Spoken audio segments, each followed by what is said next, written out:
Lai popularizētu aktīvu dzīvesveidu un radītu vietu, kur iedzīvotāji var nesteidzīgi atpūsties, Raunā realizēts dabas taku labiekārtošanas projekts. Tā ietvaros nevien iztīrītas un atjaunotas jaunas pastaigu takas, bet arī izveidoti dažādi šķēršļi aktīvās atpūtas cienītājiem. Ideja par šādas takas izveidi raunēniešiem bija jau sen. Pateicoties Eiropas Savienības līdzfinansējumam, ieceri izdevās novest līdz taustāmam rezultātam. Rezultātā ir divas daļas. Viena no tām ir, kur mēs stāvam pašlaik. Un tā ir tāda vairāk kājām gājēju taka, kur ir izvietot dažādi elementi, kas ir interesanti arī bērniem, tā lai nebūtu tikai vecākam ko darīt, bet arī bērnam būtu interesanti. Un man aiz muguras konkrēti ir tilts, kur mums ir tā filozofija, ka tas ir jaunlaulāto tilts, jo šeit viņš ir uzlikts uz divu upju satices vietas. Pastaigu taka stiepjas teju 3 km garumā un ietver Raunas upes ainavisko senleju, iekļaujot arī turistu iecienīto Vēlnalu.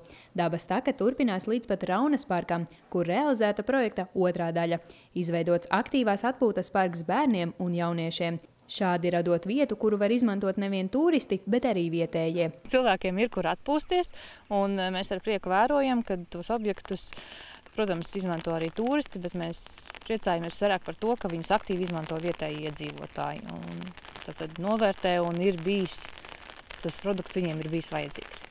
Tāpat, lai iedzīvinātu nevien Sauszemi, bet arī Raunas upi, veikti ūdensceļa tīrīšanas darbi, ar mērķi samazināt krastu eroziju, atbrīvot latšveidīgo migrācijas ceļu un iekārtot jaunu ūdens turisma maršrutu un atpūtas vietas. Atpūtas vietās ir galdi, stoli, atkritumu tvertne, ir iespēja laivotājiem izkāpt, atpūsties, paēst pusdienas, apskatīties upes maršrutu, kas arī šeit ir redzams.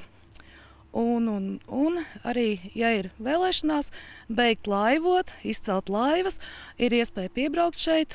Tā kā tas ir ērti, un par cik Raunas upe nav no tām straujākajām upēm, tad var arī ar ģimenēm, maziem bērniem, un var ne tikai laivot, var arī iet gar upi un arī brīst pa upi vasarā mazūdens periodā. Šeit ir kā mazais lauku ceļš, iedomājumā šī te Raunas upe.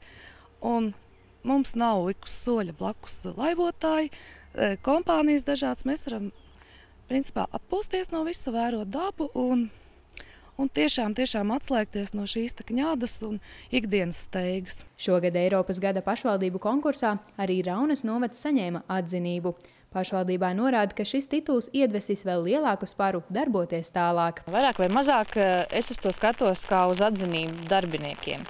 Jo pieteicāmies mēs vairāk ne tāpēc, ka būtu ļoti, ļoti lepni un pašpārliecināti, bet vairāk tieši tāpēc, lai pārbaudītu savus spēkus un no vienas puses arī, protams, parādīt savu novadu, jo, kā jau es vairākas reizes esmu uzsvērusi, pie mums ir ko darīt un ir ko redzēt.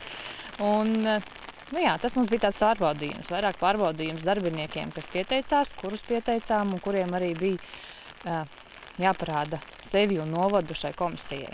Raunēnieši neslēpj, ka ir izteikti talkotāji un aktīvi piedalās savas apkārtnes sakopšanā. Tuvākajos plānos ietilpst arī Raunas staburega labiekārtošana. Tāpat jāturpina uzlabot infrastruktūra. Ideju raunēniešiem vēl daudz. Atliek vien atrast iespējas, kā tās visas realizēt.